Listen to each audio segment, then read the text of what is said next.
Good afternoon. We're going to get started. We've packed a lot into the day, and so I know people are still filing in, but I don't want to lose time. So let me welcome you first. I'm Chris Herbert. I'm the Managing Director of the Joint Center for Housing Studies, and it's really a great pleasure to welcome you here today to Reframing Housing Development, how changes in design, construction, and regulation could reduce the cost of housing. I also want to thank the Loeb Fellowship Program, John Peterson, Sally Young, current, past, and future Loebs who played an instrumental role in both helping to organize this and staff this event as well. What I'd like to do is to start by framing today's conversation, what it is that led us at the Joint Center to host this event and to frame it the way that we have. So to begin with, I think the fundamental issue that brings us here today is the question of housing affordability. And at the Joint Center, like in many places, we measure housing affordability using the standard that a household shouldn't spend more than 30% of their income on housing, because if they do, it means there's not enough left over to spend for everything else in life. As Matt Desmond put it, the rent eats first. You have to have a roof over your head, and after you pay that rent or pay that mortgage, you deal with what's left over. And if we go back in time, and we talk about the housing affordability crisis that we often refer to today, I think in seeing that for what it is, we really pays to go back in time a long way. So we'll go back to 1960, roughly a quarter of renters were spending that more than 30% of their income on housing, and half of those were spending more than half their income on housing. And if we look at what happened over time, that number has steadily marched up. It goes up decade by decade. The 1990s was the one decade when it didn't really increase, which is a decade when we had remarkable increase of household income across the board. But in the beginning of the turn of the century, the problem got much, much worse.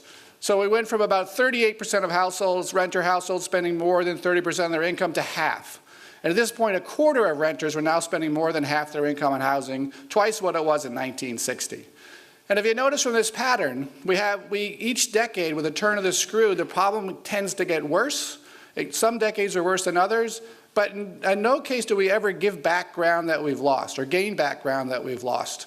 And if you look at where we are today, after reaching what's near full employment, we're back to about 48% of renter households that are cost burdened. So this is a problem that has reached a magnitude that was probably unimaginable 56 years ago. It's a problem that doesn't seem to be on a path to get any better. And so the question is, what do we do about this? In order to think about what we do about it, I think it's important to understand what's the driver of this problem. So as we think about this issue, it's really a fundamental comparison of housing costs to incomes. And I think we have to start with a recognition that, in fact, fundamentally behind the housing affordability problem is an income problem. So in this chart, we see what's been the change in median renter household income going back to 1960 after accounting for inflation. And you can see in 2016, real renter incomes are only 10% higher than they were in 1960. Despite the fact that we're a much richer country than we were then, among renters, it's not the case. And this is because of the fact that incomes at the bottom of the income distribution haven't grown, and it's an issue because of the fact that we've sorted out that the lowest income households, except for the last decade, have been among renters. And this issue about income, the weak income growth, is an important problem for housing because in comparison, what's happened to real rents is that they've grown quite substantially. So since 1960, real median rents paid are 70% above inflation. There's a 60 percentage point gap in growth between what rents cost and what renter incomes have done. And so it's just a remarkable divergence between what housing costs and what people have to spend. And if you look at what happened in the last decade, that decade between 2000 and 2010, the divergence was all that more extreme, with real rents rising 17 percentage points and real household incomes among renters falling by 14. And so that chart we saw where affordability worsened so much since the turn of the century reflects this divergence between costs and incomes. And as I look at this chart and tell this story, oftentimes the Joint Center's work focuses on, in some sense, an income problem. How do we go about closing the gap for low-income households? What should we do with subsidies? Can we expand the pie? Can we use those resources more efficiently? And that's an important issue, but that's not as much what we're going to talk about today. Because I think as housers, what we have to do is we have to focus on that top line. Our mission is not, labor economists have to solve that bottom line, but we have to think about how do we bend that top line? How do we bring housing costs down to be able to close the gap between what people have to spend and what housing costs? And so to do that, I think it pays to unpack a little bit, well, why has that cost line gone up so much?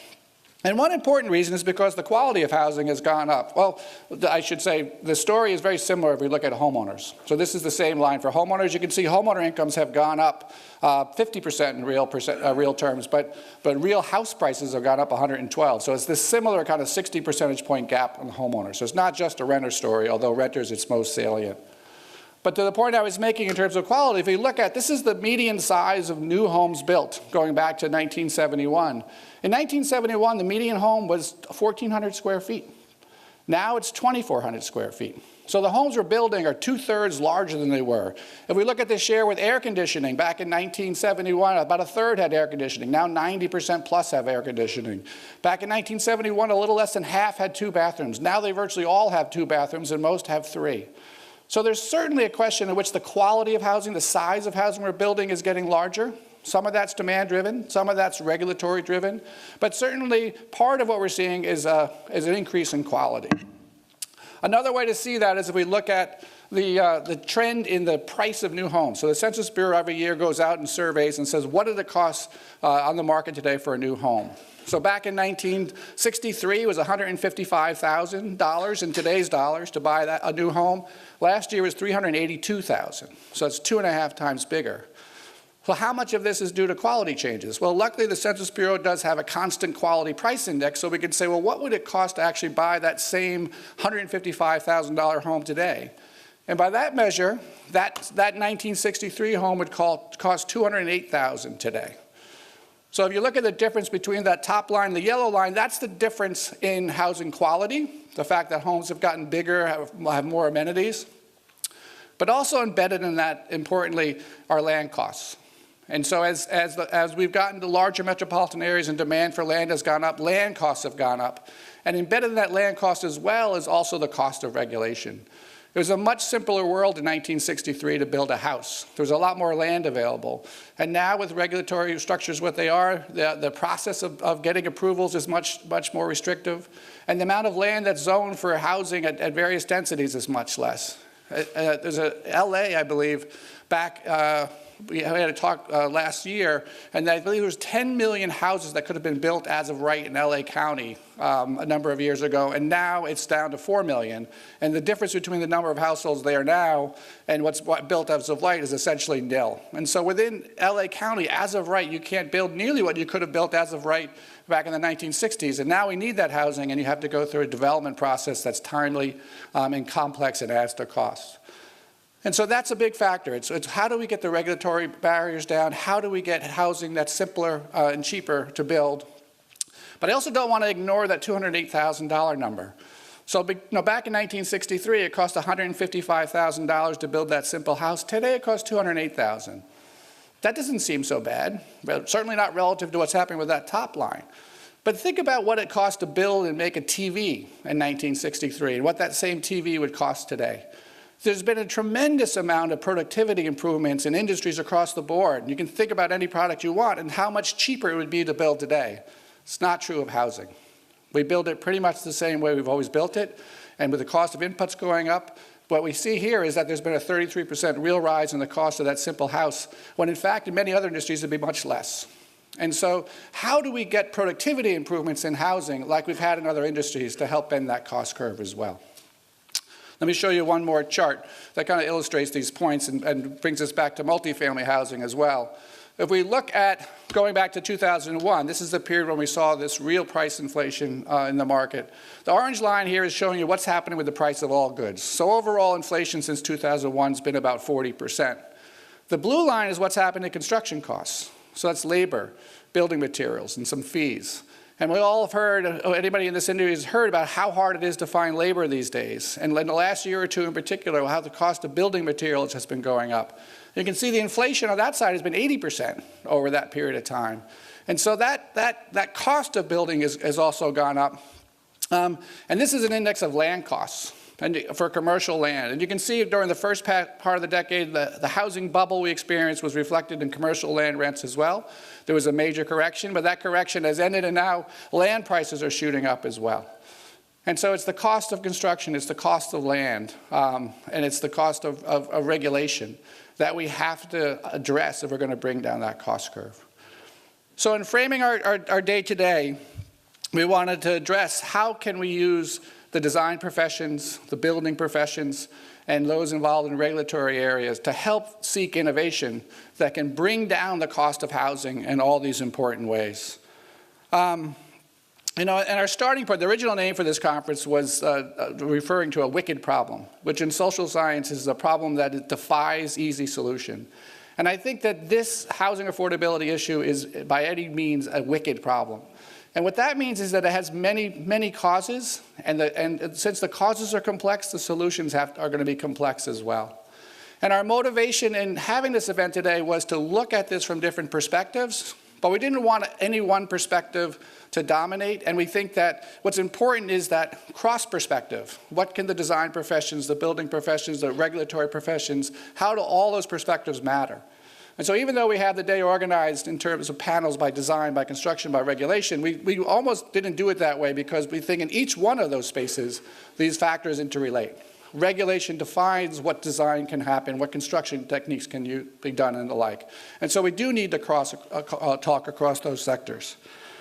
So the goal today is to share with you some innovative ideas on each of these domains about what we might do in one way or another to address this problem. But as much as we're here to share ideas with you, we also want to have you share ideas with each other. So we've set the room up in table rounds, and for those of you on the risers, we hope that you will also engage in conversation. And what we're going to do is in each panel, rather than just have the panel speak, do Q&A, and at the break you go off and talk, after each presentations in each panel, in the middle we're going to break for a little while and give you all a chance to discuss and react to what you've heard. And we want you then to use Twitter to be able to share your thoughts and reactions as you just converse in your conversation. And then we'll come back and we'll have you, with your ideas shared through Twitter and the conversation up front, we will be able to continue that conversation. But today is about trying to share ideas, generate ideas, and build new connections. And so hopefully we'll get a start on that. The other thing we're going to do is to try to engage you is use a simple device to do some surveying using your cell phone. So to give you a little instruction and get started on that, we'll see if it comes up. It's a simple thing where you text a number to a cell phone number, and that then records that in live time on this survey. So we'll use this in different ways. Here's a simple one. We want to see to what extent we were successful in getting some different perspectives in the room. So if you can answer the question, my professional background would best be described as, and hopefully we didn't pigeonhole you in a way you don't feel comfortable, one of those categories. And you see that number, the 650-600-9016. That's a cell phone number. Dial that into your text messaging, and then just enter one of those numbers. So if you're an architect or an urban designer, 163772, and your vote will be recorded up there. We're going to use this in each of the panels to kind of take the pulse of the room as well. Let me just, while this is happening, just say that we packed a lot into the day. And there it is. And in many respects, this is something that deserves not just an afternoon, not just a full day, but many days. And there are a couple of issues, I think, that we know are critical that aren't represented here today. One of them is finance. Innovation in finance is also going to be an important piece of trying to solve this wicked problem. The other is the use of the sharing economy, and making better use of the housing we have to try to meet everyone's needs. And those are pieces of the puzzle we don't have here today. And so I think that I would view this as the first part of a conversation the Joint Center is looking to host on this issue. And we'll get started today, but we will come back to it. Well, this is good. We're having representation across the main spheres that we hope to have. And so keep this number handy. Now that you've got it there in your text on your cell phone, the next time a slide comes up, you can just send another message to that same cell phone number and we'll record it here on the screen.